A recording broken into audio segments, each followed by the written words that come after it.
and create like some superstardom. Mm-hmm. All right, let's talk about some news here. Okay. First headline is Ronda Rousey and Shayna Baszler back in the women's title hunt after their Raw return. With Ronda Rousey and Shayna Baszler returning to WWE programming and targeting the women's tag team champions, how do you think this will impact the current dynamics of the division? Also, additionally, considering Liv Morgan is injured, should WWE strip Liv and Raquel of the titles or wait for Liv Morgan to recover? You gotta fucking wait for her to recover, right? You have nobody else. How long is she out for? I don't think it's major. I think I read today that it's and is it like a real injury? Yeah, I think she's really injured. Injury. I think she's really injured. I think it's probably a 1 or 2 week thing, but they don't have any other choice. They've done such a piss poor job of booking the women's division and booking the women's tag team division that it's a fucking mess right now. I still stand by the thing I said like a couple months ago. Every woman in WWE should be paired up with another woman to create a tag team for the time being. Everyone. Have your best friend. Yeah, it's just like, grab another person, create a team, create a cohesive unit, and build that division up.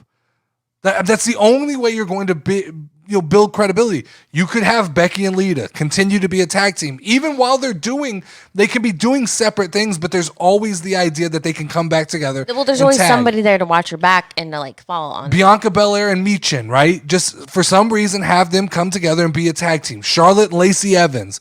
Pair up these people who have spotlight with people who have less of a spotlight. That's a good combination, actually. Which one? I like that. The Charlotte and Lacey Evans. Well, they're both kind of bad guy blondes is what they are. Yeah. And so, but I think that you can rub off a little bit of the heat from the people who are like Becky Lynch, the people who are like Bianca Belair, the people who are Charlotte can rub off on the Lacey Evans, on the Michins, and develop a tag team division where each week, even if someone's involved in a singles push, you can call upon a team of like Bianca and Michin to have a tag team match to give some validity to that division. Now, I know we have some NXT tag teams that were called up, but I don't think they're ready. And if you throw them into the spotlight immediately, that's a bad decision. Right now, there's absolutely nobody. Because look, I said this before WrestleMania. The path that we were on is headed towards Shayna Baszler and Ronda Rousey being tag team champions.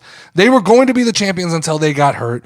Liv and Raquel were placeholders. It worked out perfectly because outside of them, who else do you have? And so you can't strip them. You don't have enough tag teams to throw together a tournament without just going, hey, you two random people come here. So you've got to take some time to build it up. And what you can't do is continue to put fucking Natalya and Shotzi as a tag team and make them have 575, tag team matches that make no sense. Like you can't do that every 6 months.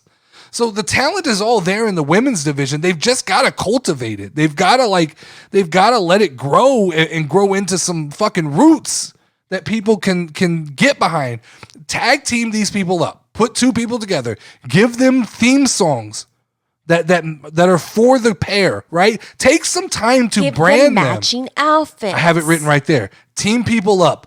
Give them a joint theme song like you give a shit and give them matching gear. That creates people giving a shit about your tag team vision. You know what they don't care about is when you throw two random people into a tag team and it looks like they're only there for that week. They're gonna have to create contenders, especially not just in the tag team division. Look at the forecast for Bianca Belair and Rhea Ripley. There is no credible outside of Charlotte Flair and Becky Lynch.